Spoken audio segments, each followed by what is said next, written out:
Can you hear me? Can you hear me now? Can you hear me? Can you hear me now? Monkeys. Hey, now. Testing. Yep. Sorry. No problem. All right, so we're going to get started. So Barry's going to dazzle us with some cell phone goodie stuff. Yeah. And we're going to get started. Let him kick it off. All right, Barry. Thank you, sir. Greetings, everyone. Thanks for coming out today. My name's Barry Kimball. So our talk this afternoon is going to be cell phones, the good, the bad, and the ugly.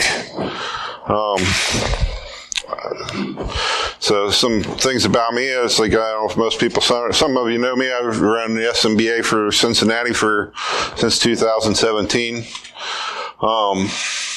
And then I play a little bit of Guild Wars 2, and then some other groups I hang out around with is the IoT Robot Automation Club, and do a little bit with International Gamer Developer or Independent Gamer Development Associations. So it keeps me out of trouble here and there. Stay in the world of programming a little bit from that standpoint. So the agenda, we're going to go through the good, we're going to go through the bad, we're going to go through a little bit of the terms, and then we're going to get in the ugly, and if anybody has any questions or if anybody would like to provide answers for those questions, because, probably somebody out here has an answer for them. But anyhow, I see that I'm not going to go out here on a limb and say there aren't too many people in here that are sub 30 this afternoon. Yeah, because remember, so we all are quite well versed in what a world's like without cell phones. And we proposed the question, what are some of the great advantages cell phones have brought to our universe? Exactly. Yes, sir. Information at your fingertips, like minimal effort. Yeah, I find that one a little disturbing, but yes, pretty useful. Paintball. Yeah, the camera. I find camera pretty nice. My wife can always get a hold of I said, yeah.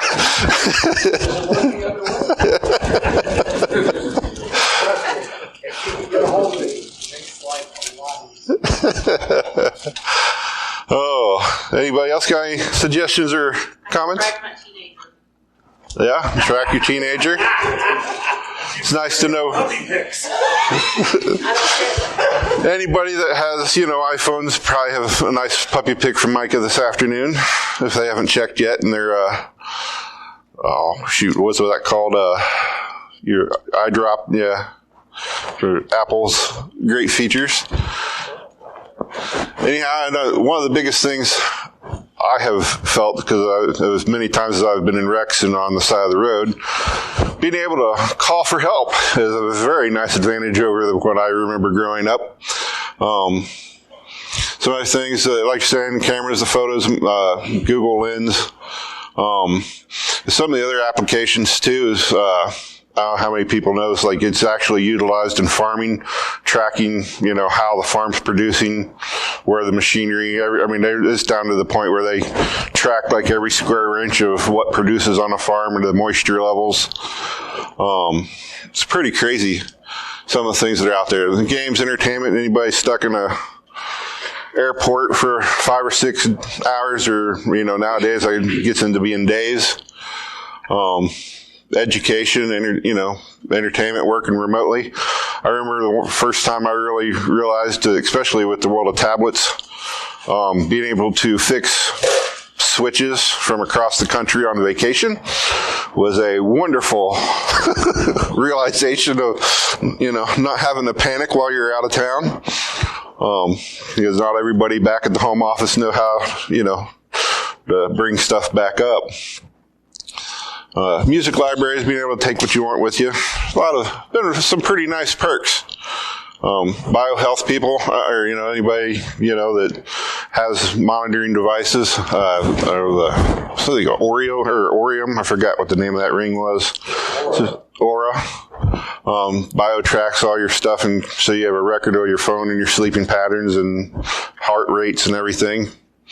especially for people that have heart fibrillations and stuff. It's nice features. And get into the more fun stuff. What are some of the disadvantages cell phones have brought to society in the last, just in the last few years, but say in the last decade or two? Addiction to cell phones. Addiction to cell phones.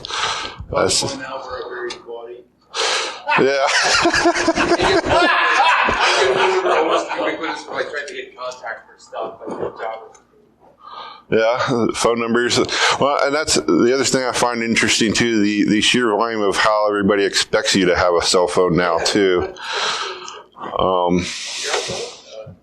Yeah, it's very entertaining because like I'm a very anti-QR person for some reason, and with the recent events in health and everybody expecting you to read their menu via your own cell phone, I'm like, I ain't got a phone on me. And, and the faces you get in some of these restaurants is very mind-boggling because they're the sub-30 class or 30 age. You can't comprehend not having a phone, even though we all have one. But anybody enjoy dinners with some millennials or parties? But I mean, you see this in some of the. I'm not blaming all 30. There's a lot of people above 32 that have turned into this kind of generation too. I mean, I've got an aunt that rather text you than talk to you from across the room half the time. But kind of it disturbs me. But some of the other side effects, just the e-waste. I mean, we're rotating through cell phones like they're chump change, and there's some pretty hard and rare materials in them. And like forced obsolescence just based on, even though the device is still good, everybody's got to have the newest, latest model. Just explosion, some of them, it's been a few years, some of them have been pretty stable for the last couple, but haven't had any explode, I don't know, in mass volumes like the Samsungs were doing there for a while. But attention distractions and time sinks, how much time people actually are spending on the devices. Cyberbullying, yes sir. So nomophobia is kind of what he mentioned. It's a new psychological problem where people are actually terrified of not having their phone within reach. So it's, if you, especially if it goes out, they don't know what to do anymore because they don't communicate or talk, right? Or what's that? Yeah. Yeah, on your phone, right?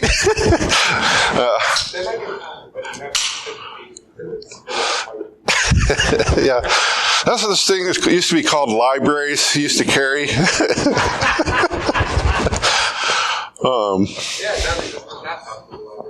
Right.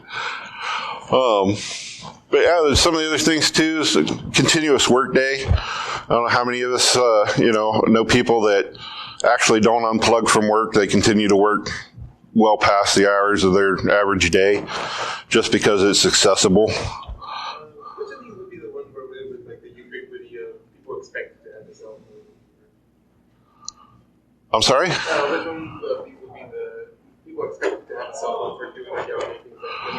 Oh, I don't have it up there, I don't think. I was just, this is just a list, of some random things that, I was looking at, just trying to review and think over what, kind of impact. I mean, it's had a very massive impact on society in the last 20 years, and just, a lot of people, especially younger generation, have no concept of what it's like to not have them in their hands 24/7. So this is kind of, like a review, to get started with. Some of the other things too is like, the lower counts and stuff is like our health, is related to, the lack of sleep and everything else from the exposure, if you, some people's entire life's on their device. If you lose it, they don't, have the virtual credit cards or everything on their cell phone.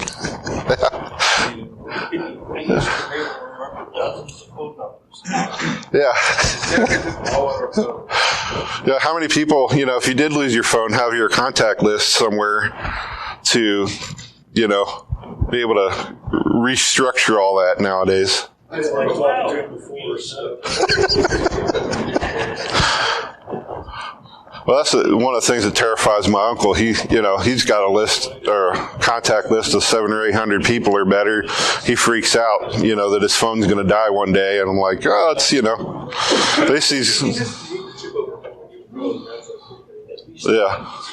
The Android records all that for us. But then what's the side effect too is like for children, the parents spend so much time on their phones and not paying attention or actually raising their children. It's kind of disturbing. Raise your kids. Yeah, hand them an iPad. So I thought this was kind of interesting because anybody been on campus in the last few years? I got a question for you. Sure. Go back to that slide. Certainly. You ever heard of Douglas Adams? Yes. He used to have somebody else's problem field that you can walk through a scene that's coming apart and nobody will see you. That's what those aliens are. Yeah. Nice. So let's look at some of the terms in alphabet here. So in the world of cell phones, IMSI, which is the International Mobile Subscriber Identity, kind of like your, it's not necessarily your MAC address, it's your particular unique identifier for your wireless, where your MAC address is actually going to be your IMEI. Which is what's hard-coded on your phone, which pretty much anymore, that's kind of ubiquitous. Nobody really cares about that as much as it was in an earlier age. That was what I found really shocking is like the phone carriers now don't even care if you move your SIM card from machine to phone to phone to phone. It's like I was kind of floored by that because you used to have to register that in the older days. GSM, Global Systems for Mobile Communications, basically kind of how the phone cell system has been regulated globally for the radios to work in different countries. So you have a TDMA, which also includes 8 simultaneous calls on the same radio frequency by splicing the second into so many fragments that you multiplex. Very interesting. LTE, which was considered long-term evolution, which denotes for us that have been around and seen the different generations of phone, that you had faster phone digital service. And then we're going to do a lot of talks about cell site simulators. I'm sorry? I was thinking of 4G LTE. That's the LTE. Yeah. So LTE came out a little bit before 4G, I think, but then 4G really is where the speed started really coming on. Transition from 3 to 4. Yeah. How 5. So some of the uglies with the phone systems. We got spyware, malware, stingrays, if anybody, we'll cover stingrays and stuff here in a bit, but can we think of any good or bad things that spyware might be good for on a cell phone? Track your kids. Certainly. Tracking your kids, guidance systems, mapping or let you know where you're going around in your car. How heavy your traffic is. Yeah. Have you guys seen the article where the guy put like 400 or 500 phones in a wheelbarrow, rolled them down New York City, and made it look like a traffic jam? Google started rerouting everybody around. Real fun entertainment there. That guy was brilliant. It's awful, but it's a thing, right? You know, people figure out ways to abuse or use, you know, what you want here. So yeah, definitely for the good thing, the malwares is found, you know, or well, not malware necessarily per se, but the spyware. The next slide will be a bunch of different spywares that are available and stuff. But yeah, child monitoring, recording your calls, data tracking activities, recovering your data, being able to remotely wipe your device if it's been stolen. You know, that's. I know, like truck drivers and trucking companies, they use something like that, so they know where the trucks are and where the packages are for delivery. Certainly. Stuff like that. So. The side effect too of every good thing is there's somebody figures out a bad way to use it, of course, too. So, I mean, you get the stalking, being able to geolocate and track kids. The camera activation, listening on the mics, dumping the device, and keyloggers could kind of go under either way, depending on whether you want to log what you're doing on your phone or not. But that's definitely some side effects. But here's what I found very interesting. Due to the fact that spyware is kind of, because of the children monitoring and everything else, it's kind of considered a gray application. So there are a plethora of of companies out there that provide that as a service, right? Some of these get pretty interesting, like Moby Stealth and stuff like that. They're basically designed specifically for that, to install on your child's device to track and be able to monitor what they're doing. And What the educational stuff like lockdown browser, which opens up the camera because you look away? I mean, it's, you know, it can be used for good or bad, just like everything else on it. Yeah, I mean, I'd class anything that turns your camera on as spyware, personally. But this also, I mean, the teachers are using that kind of software, too, to make sure that the kids are there for educational purposes, you know, because they're doing remote classing. Some of these apps, too, like MSpy and what was the other one down there? FlexiSpy. They actually drop on your phone, and they pretend to be other apps, right? So that you don't realize that there's a spy app. So they're hidden as like a settings control for your phone or some other app to kind of make them stealthier. Which is interesting concept. So whether it's, you know, because if they're the parent, you don't want the kids knowing that you put spy device on your phone, right? So it also, some of these hide very well from malwares too, just because they're.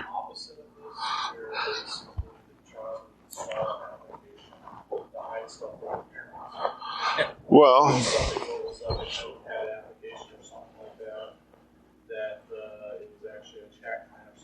yeah, I could see that.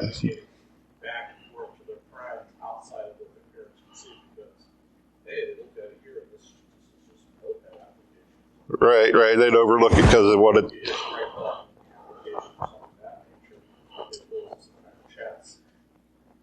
Well, and I'm sure that's becoming kind of a commonplace thing nowadays too, especially with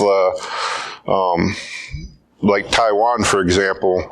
They were after anybody that had their chat relay app. So there was a spin up of 15 different apps to switch to, so that China couldn't monitor what they were trying to organize for marches and stuff. I didn't really come across that when I was digging through that, but that's a pretty interesting direction to look down too. Alexa, I mean, it's technically not a cell phone, but, I mean, that's your 1984 model that you installed in your house on your own.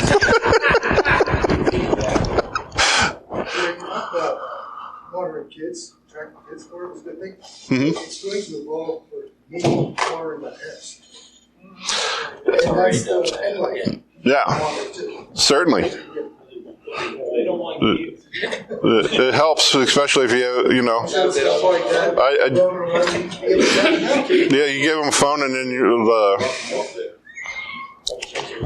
was it dementia, and you can track your parent. And I don't have any kids now. So, another advantage. So, of course, there are a lot of discussions, and of course, fraud's on the rise. Malware is notoriously horrible on cell phones, as I imagine most of us know, especially Android. There's been a fairly large time frame window which, Android ships their phones. They had 256 known vulnerabilities, and they shipped the phone with all of those active. In the last version or two, they've started to realize that wasn't necessarily a great idea. So I think a lot of those have been addressed, and some of them actually are turned off now, and you have to enable them to use whatever. But the app stores are a lovely place to collect, very good collections of Chrome, but not Chrome. At the particular month in December, there was at least 3 versions of Chrome on the Play Store that were not Chrome. Quick stands, a lot of malwares that are, antivirus that are, they're going to clean stuff, but we're adding stuff in the side effect too, or selling your data. This was a breakdown from one of the companies of just how bad cell phone apps are, especially anybody use their phones for banking in here? So this one was specifically for banking, especially if you're using Android, like all the Android malwares that were discovered.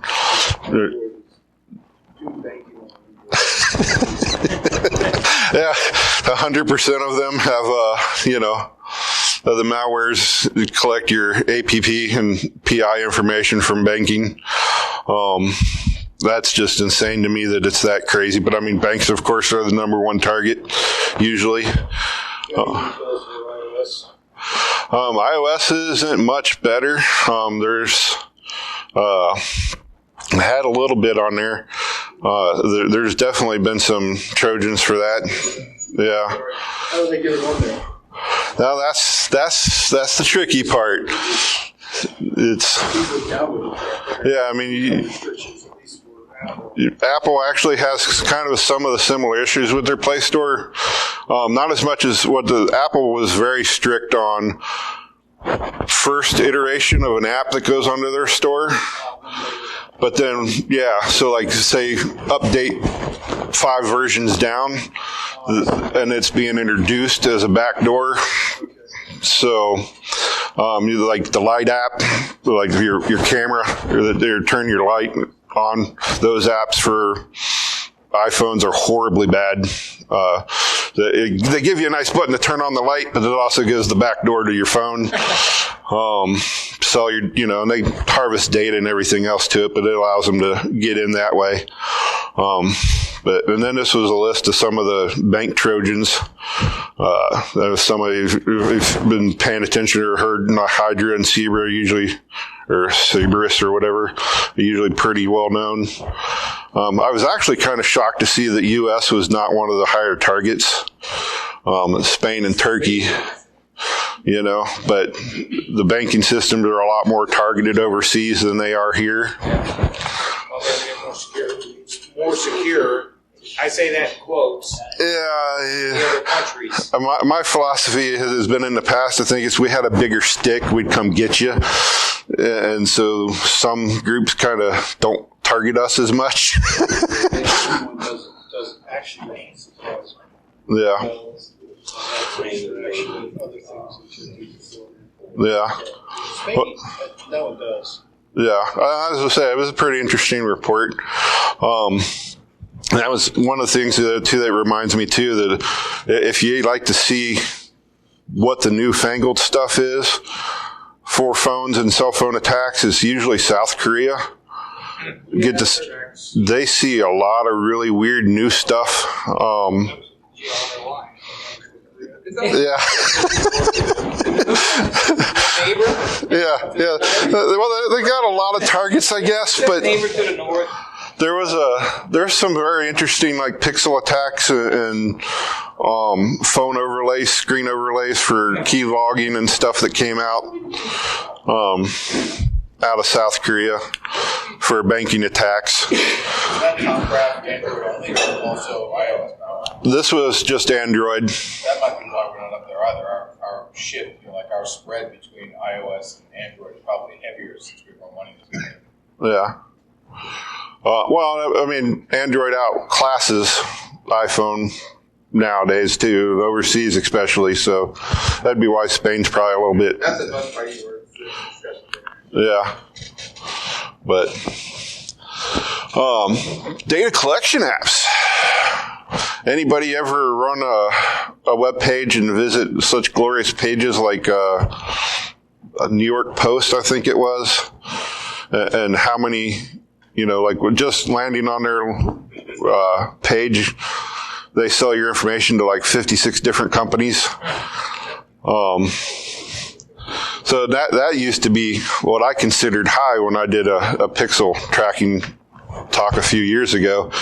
But the number of companies, Facebook, or I was really shocked by Pinterest, sell your information to is astonishing. They're actually, even the EFF has done a big study on the Ring doorbell app, and that the volume of data harvesting they do off your phone when you put their app on here is mind-boggling to what all they sell and harvest your name and phone number, address, geotag, which is... Honestly, what value does that have anymore? If everybody has the same information, everybody's collecting your information, everybody has it. That's kind of what I use. At some point, there's such an overlay, it's insane. Everyone already has it. But there's continuous live data now, right? So, and that's how, Facebook knows who to recommend as friends because your phone was in proximity of a friend, right? It's kind of disturbing to me anyway. But anybody in here know what SS7 is? Alrighty. So that's the signal systems control for how cell phones is basically handled. They handle all the throughput for cell phone technology and the protocols worldwide. Established, with the early, once we started getting past it and up into 2G and it started making phones for the rest of the world. But what's interesting is for as secure as that's supposed to be, there's a lot of bad actors that have gained access to it, of course, over the years. And yeah, this is a declassified document. But what I find interesting too is, so this is from a 2017 report. There's 7.7 billion phone subscriptions with 7.6 billion people on the planet.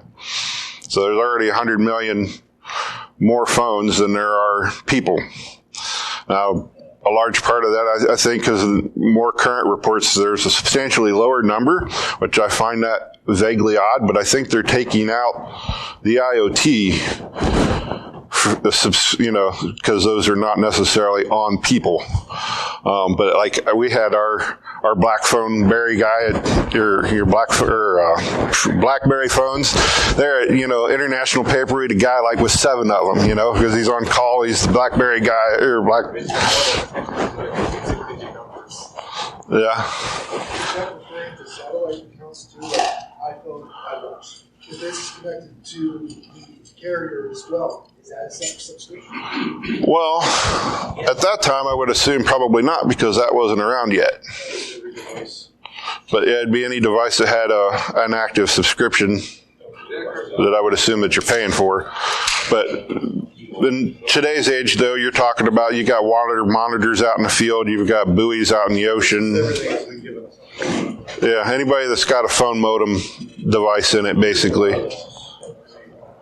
Some folks have IoT type device, home security systems, and all this stuff in there. Yeah. I think I even have a couple tablets that have. So. I never use them. Yeah. Yeah. Well, that's the thing too. Is the volume of IoT stuff that actually has it built in now than what it was 2 years ago is crazy.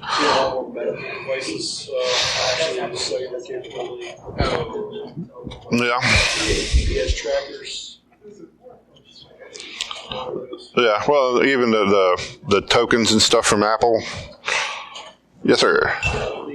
Back in the phone freak days, John Draper and Captain Crunch, they would use the fact that the older system signals used in-band tones, right? So you could just do the tones, put the tones through a voice channel. The ham interface. So it sounds like with even the signaling system 7, they're not doing that. Everything's out of band now, but it sounds like it's just hacking into the system now. Well. You can't do in-band signaling. Yeah. But I mean, there's a lot of people that, I mean, it's just a platform like anything else. Anybody that's hacked into it. Yeah. And you can still, if you really know what you're doing, you can still probably seize towers and stuff too. What's that? Yeah. The 2G's gone, but I mean, it's still, well, it's gone for You get a 2G phone, that'll work. Yeah, commercially, but there's still 2G used in farm and agricultural relays, I think, and unless it's all 3G only. You're dealing with, I did a couple of years ago, you're dealing with IoT, NB-IoT, and LTE, the LTE 1, 2. Mm-hmm. A lot of those use out-of-band, not in-band side channel communications over To a relay. 4G. Something relays to it and upscales it. Well, I was just saying too, because I thought it was awfully odd, because I've got a friend that does a lot of work in farm stuff for John Deere, and it was all 2 and 3G, and I'm like, well, they're getting rid of 3G. It's like, what are you guys doing? It's like, it's still going to be around. So I was like, okay, it's just for. I'm kind of curious on that. I know the cellular modules are not typically dropped in the field. Yeah. Those are usually some type of hubs, and they use, I can't even think what it's called, communication, which is like Yeah, it's data burst. it has a narrow band. I can't think of it, but it has ranges that are out in ranges. But it's very little data. Right. It's low band. Miles. But as I say, I know the 3G, because I did read through when I originally put this talk together, especially on the 3G, even though it went away for commercial use, it was still utilized for like a narrow band for field instrumentation IoT device relay. They reserved like a very small band, still for, not people use, but it's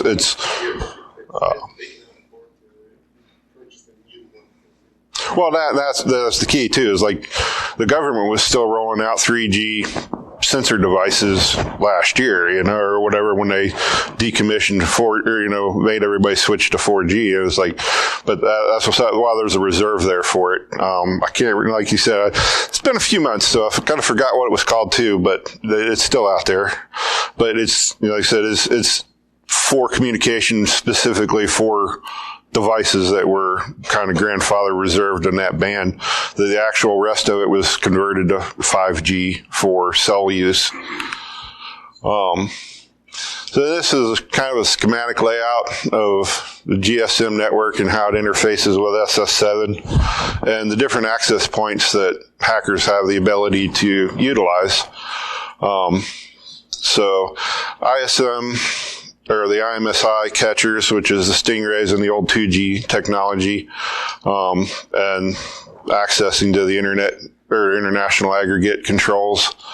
That's somebody, can log into the website and access the information for your cell or for your phone number and track you regardless of what you do, because they have access to the ISP level information. One of the things I thought was kind of interesting, and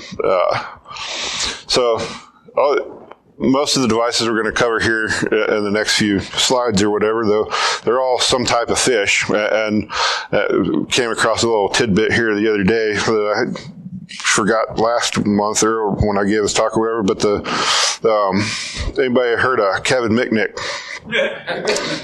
No, never heard of it. So that poor fellow got to experience to be the first generation of what they called the triggerfish. Is kind of how they were able to home in on him, which is basically they were spoofing data and acting as a cell phone tower. The home in on the phone systems that he was using to utilize or whatever. I don't know who actually built that original. It was probably a division of Harris, but Harris builds pretty much any of the ones with the fish name in it, so I'm assuming that Triggerfish was probably built by them as well. But the Stingray was their 2G device.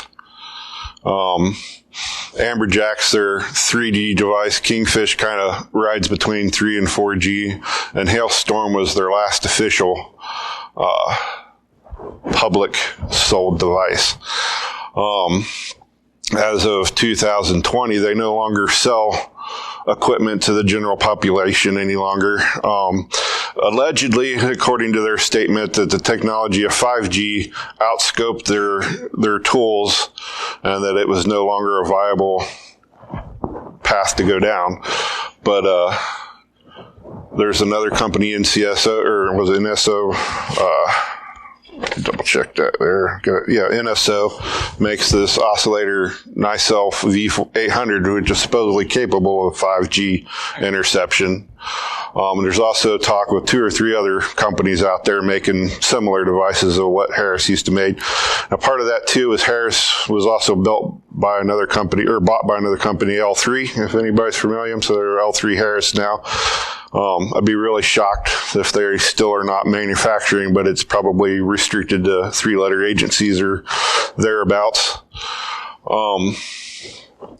One of the other things too is I thought was kind of interesting, if I can remember, because it just slipped right past me.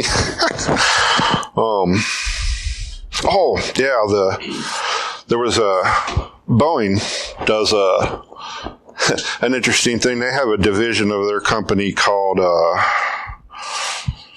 Digital Receiver Technology. So it's called a dirt box, where they can actually fly over in their, like an AWACS aircraft over like a big city and capture all data communication in like New York City for as long as the plane stays in orbit of the, couple miles or something of the city. I'm sure it probably does. Of course, I don't know why we talk about a balloon. Oh, balloons. Yeah. So this is this was the Harris's bread and butter device for a long while, the Stingray 2. Which was a vehicle-mounted, power-supplied cell site repeater, basically. Cell service kind of works a lot like Wi-Fi. It wants to talk to whatever's got the strongest signal it's close to in the older days. So the 2 and 2G and 3G, pretty much, it's however close you are. Or whoever's producing the highest strength. So, of course, there's regulations in FCC about how strong your signal can be, but if you're the bad guy, are you really paying attention in the first place? Yeah. So this was the Kingfisher, which was another car mount and laptop usually used in cruisers. So this would mount in the back, and then the laptop would be up with the vehicle utilizing it for, sting operations or listening on a house. This is the only photo I could find of the Nexcel V800.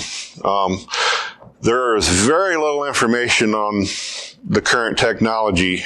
Seems like somewhere around 17, 18, all this is squashed. Everybody that buys one of these devices are required to sign an NDA, so they won't even acknowledge that they have them any longer, or what their information looks like. And then one on the left, kind of a handheld model. But But before the lockdown and all the NDAs, these were what the ACL managed, or the ACLU managed to collect together of like what state police patrols and local police. Usually, in a lot of cases, local police are like the bigger cities, like say Columbus or New York or Chicago. In these states, it's not necessarily statewide because they were not cheap devices, right? We saw like $150,000 for some of the portable units. For the 3 and 4G. But it was interesting just to be aware of what states have that capability and feature for monitoring, and usually used for drug trafficking, tracking and stuff. But it's out there. Anybody know what this show is? Person of interest. So, interesting thing, too many people paid much attention when this show came out. This first kind of brought attention to the whole cell site repeater technology, and of course this was based in New York City. So you realize that New York City has fairly good cell phone coverage. So they started realizing and monitoring, looking around at the amount of cell towers that were real cell towers, and found that like somewhere in the ballpark of 70-80% of the cell towers in New York City were not registered, legal, government, state-funded cell tower repeaters, right? Can't imagine what that was for. And a large amount of them, originated around, if anybody'd like to take a guess. 9/11? No. The NASDAQ. The Stock exchange manipulation, right? So if you can intercept somebody's cell phone trying to buy stocks, you can slow it down, exactly, and intercept and pre-purchase and resell to them for 2 or 3 extra cents. Or yeah, there was a whole plethora of stuff that came into. But yeah, the cell sign, who had the fast internet access, there was companies that set up on the fiber blocks too, the guys that could intercept the transactions ahead. But yeah, they had somewhere between. It's New York City, right? And it's money. It's where the money's at.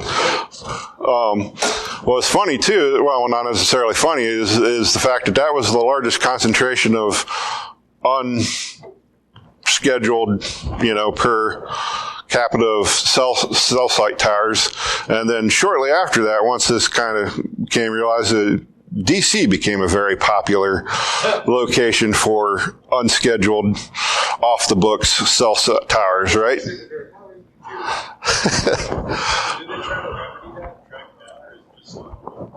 Well, so that's a very interesting thing. So the concept of the technology is that the upgrading to the next stage of technology would kind of negate the old stuff, right? They have to buy stuff.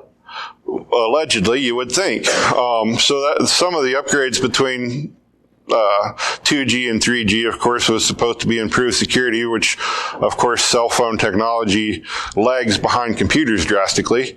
The encryption and the protocols were not implemented correctly. So what worked for 2G fairly well worked for 3G.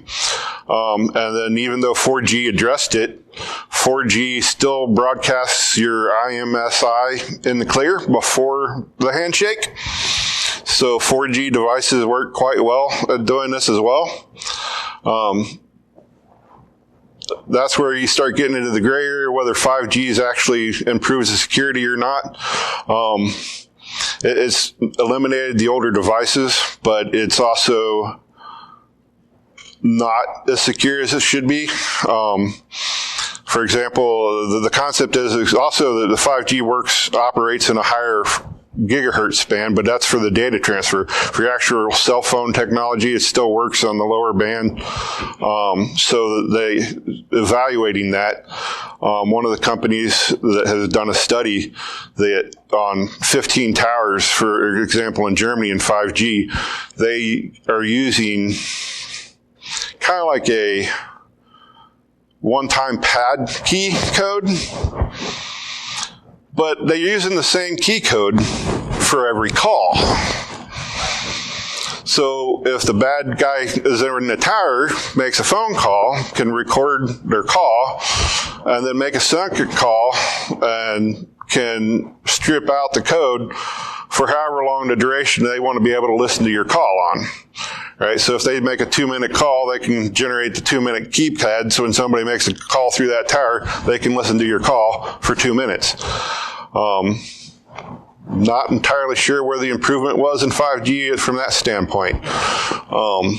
That's supposedly a misconfiguration, because they said it was 12 out of 15 towers that attack worked on. So that comes down to your employees and how well you implemented your devices and deployment.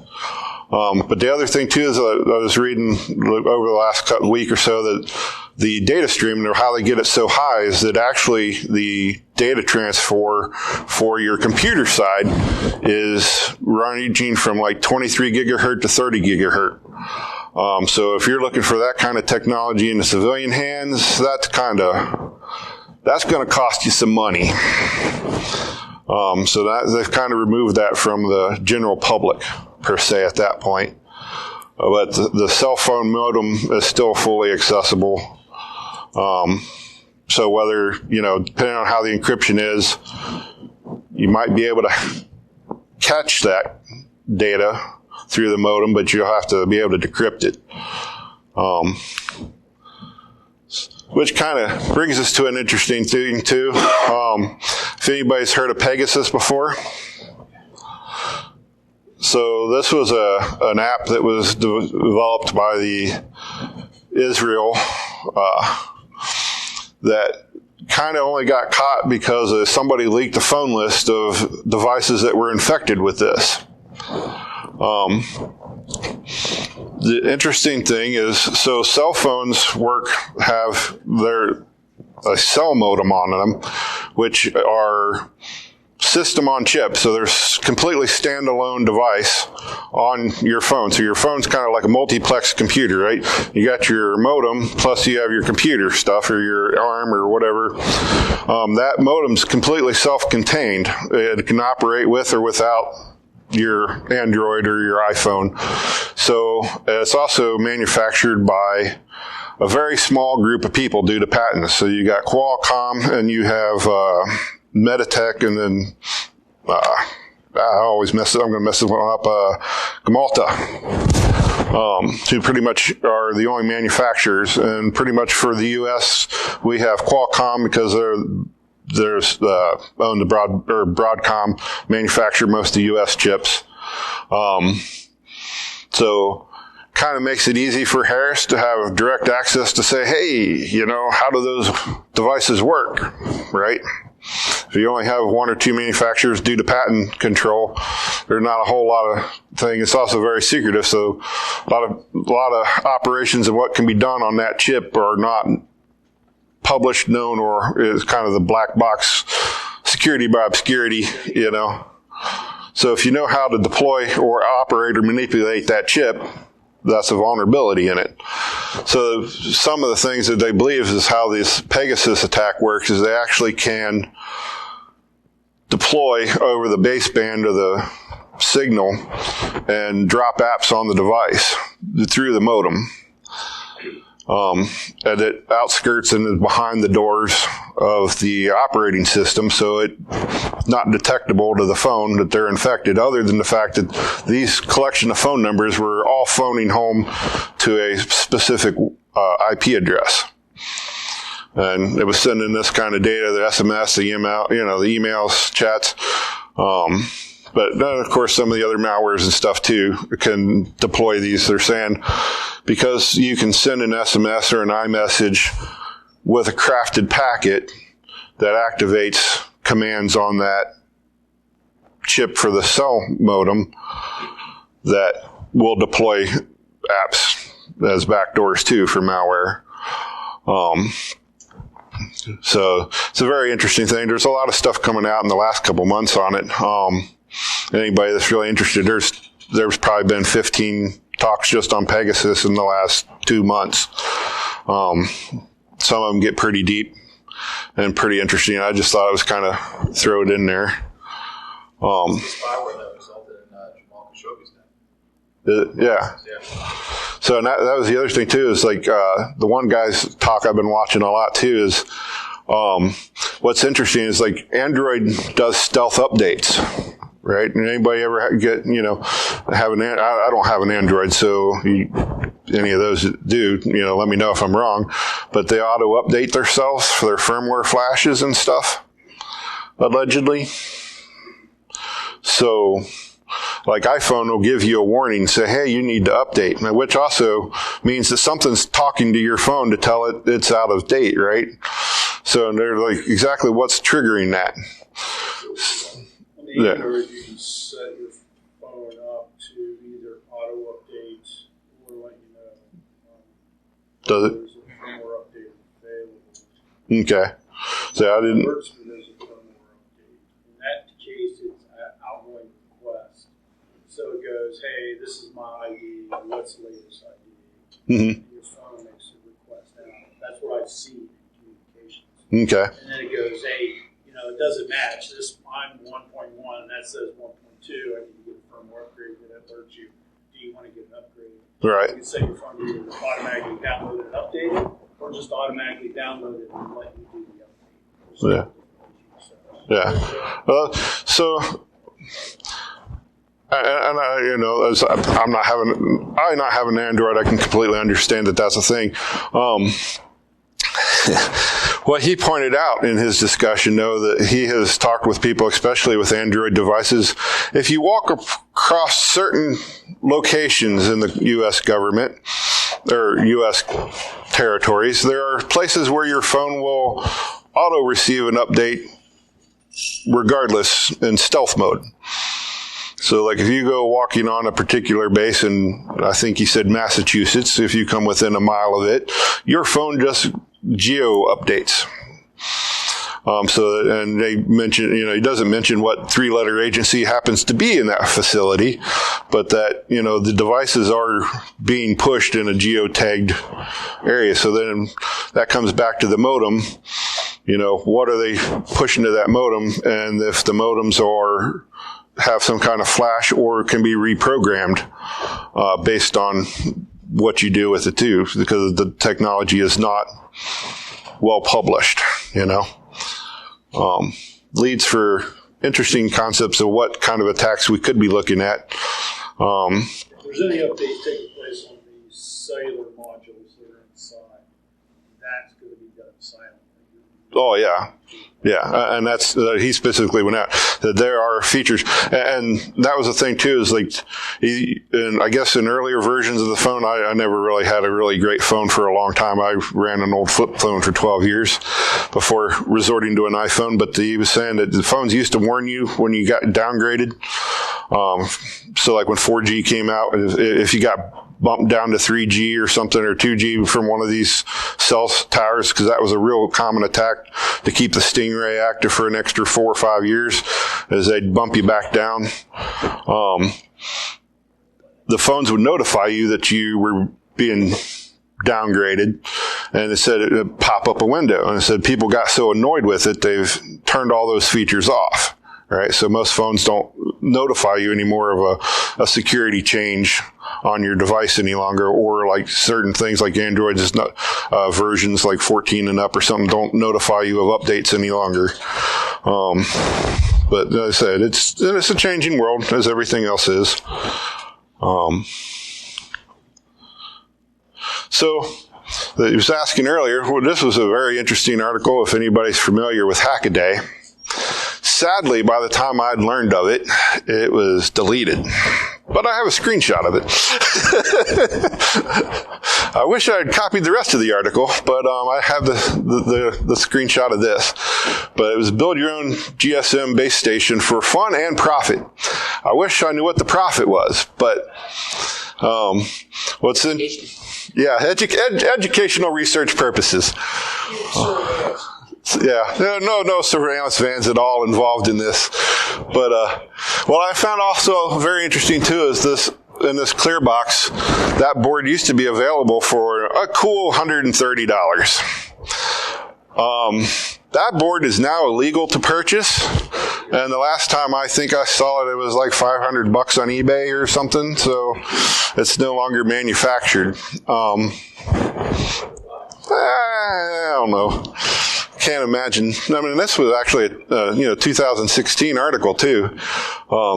So I wish I'd started playing with phones a little sooner. Someone found this and said, that's not very good. Yeah. So this is another interesting project. So students at Washington University a couple of years ago, well, I don't know if it might have been right before COVID. I forgot what year this was done, but they've created a software app called Seaglass. And this is the equipment they put together as a cheap man version. So for, a cool couple $100 or $300, $400, you can rig together your own mobile, like fake cell site tower detector, essentially is what they're doing. Due to the sheer volume of how many fake towers are out there, most of the ones that are registered now are public knowledge. So they're Seaglass software interfaces with known registered towers. So when you flip theirs on, it'll monitor and actually tell you which ones are legit towers and then track whether they're moving or not. So, because a legit tower shouldn't be moving, and a legit tower should be on for more than 5-10 minutes, right? So, or half a day. A lot of things that they report in their paper or whatever is that, they're doing right there just in a couple block radius of Washington University, and then they go over and do a little bit in Seattle. But they find like 56 mobile cell towers, which seems, substantially lower than the older days of around New York City, but, yeah, there's still quite a few people are out there playing with it, what you can do with it. Having not been the bad guy, I'm not entirely sure what kind of data you could get into. I mean, it's like a man-in-the-middle attack, though. You get a lot more fun playing with a Wi-Fi thing and pretending to be Starbucks, but... Maybe you're doing like some sort of information thing, like what the U.S. It could be. It could be drug dealers trying to not get caught by the cops, or it could be the cops trying to find the drug dealers. It's a cat and mouse game of who's using what for what. There's a lot of reasons to use mobile cell towers. So those, of course, in anything, there's also a large collection of phone hacking as a service, right? So it's disturbingly easy to hack a phone when you are dealing with people that have access to the SS7. There are such illustrious websites out there for just having a phone number. You can hire their services and deploy their malware to their phone with simply their phone number. And this was kind of like a walk-through steps of how simple it was to deploy some of this. And the iPhone, though, of course, it circles around actually having their iCloud credentials. So if you actually have their iCloud credentials, you can basically deploy an app to their phone and put one of those other malware packages and track their phone, right? Because I don't know how many people in here, I don't log into my Apple iTunes account and monitor with the devices on it. So you can probably get away with this for the most general public quite easily. And the amount of information, like I say, you're pulling everything like we've been discussing. Kind of freaky. Some of the signs, too, of compromise on your phone. I don't know how many people pay attention to how much data their phones chew through. I pretty much use my phone as a phone. So I find it very disturbing when I burn up through 3 or 4 gigs of data because it's a phone. Yeah, so then that comes to my question is that my phone or is that other people that are on my plan? But my phone is occasionally, but it is also an Apple device, and Apple likes to deploy their stuff. So they burn through a lot of data Yeah, their updates throw a lot of stuff on. And that was the other thing I missed about my flip phone. Anybody remember when your phone, you charged once a week, instead of every couple hours? My time burned it up. Did you?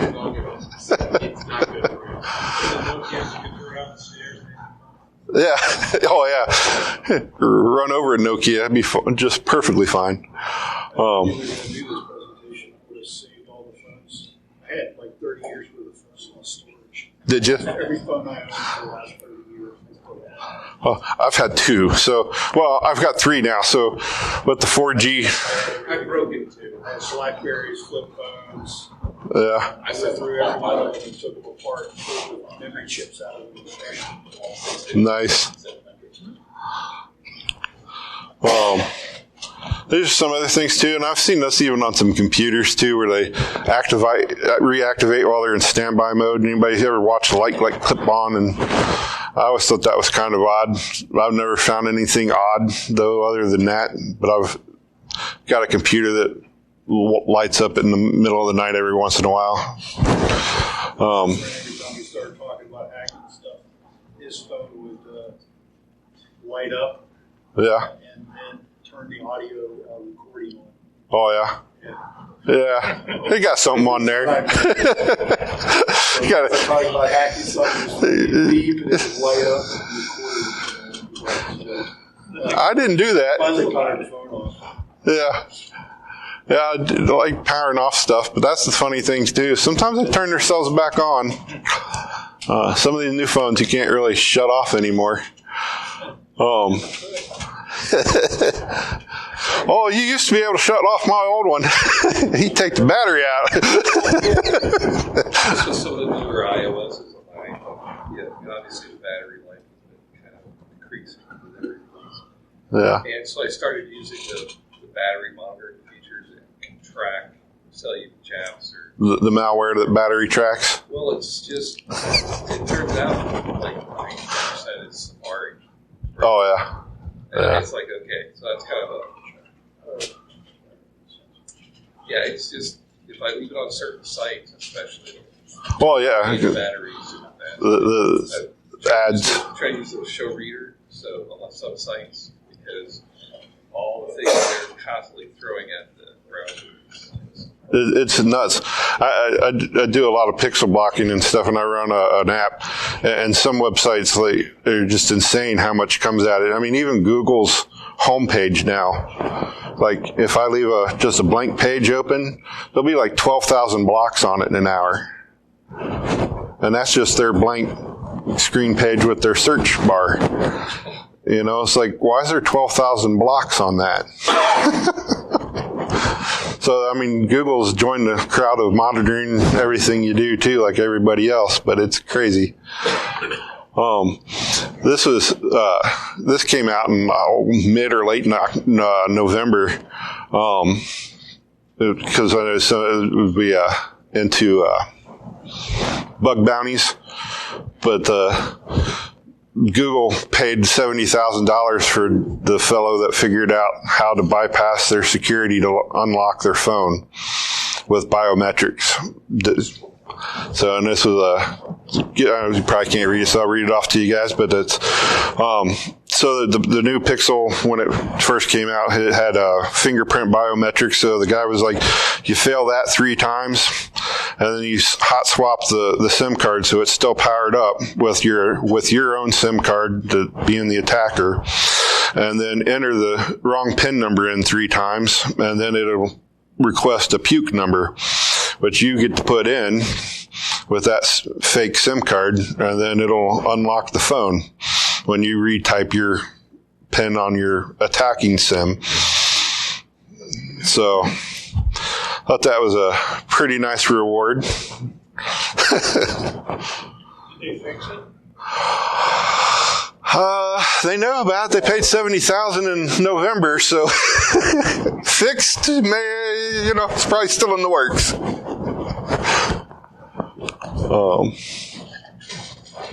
Any questions or answers, or answers for questions? Just ask your question. Just an interesting tidbit. I read an article the other day that said that some of the Gen Z, actually a fair number of Gen Z consumers have been switching to flip phones, getting rid of their smartphones because I guess they're getting some form of burnout from constantly being connected. Yeah. Well, there's actually, as I said, there's like 2 companies that are starting to manufacture flip phones again. They're doing it to increase their, to reduce their distractions. I have a couple of college kids that have done that. Interesting. They're not messing with their phones instead of, studying or doing other things. Yeah. They know they need to use that. Done that as a way to just cut out the distraction. Yeah. Well, that's one of the things too. I don't know if anybody paid attention to the graduating class of this year report of the sheer volume of graduating class that don't know how to use computers. Because they grew up on phones and tablets, nobody actually ever taught them to type and keyboard and use Excel and Word documents. And all they know is the iPad, and everybody just assumed that they were naturally, techie because they used an iPhone or their smartphones. My generation used typewriters. Yeah. It's evolution.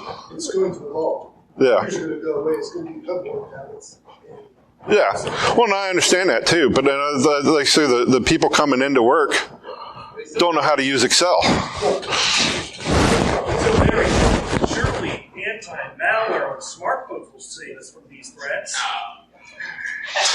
You mean the malware that's on all of them? So the anti-malware that you can get from fine companies like McAfee and Norton. Ironically, there was a very interesting. One of the things on the Pegasus, there was. I'm not familiar with them very well, and I already forgot both the names. But anybody heard of the Linux cell phones? Have any of them actually come out? Yes. So iPhone is out and Librem is out. The Librem, he was talking about what was very interesting about there was Librem and there was another one that started with an L, that they were actually designing the phone around that the cell modem would be segregated from access to the memory on the phone, so that they wouldn't have access to all the data and information through a modem attack. So it kind of negate the whole Pegasus and attacks and everything. Yeah. Install Facebook, take care of everything for you. Hope that was... Alrighty, guys. Alright, thank you. Yeah. Hope everybody got something out of that at least.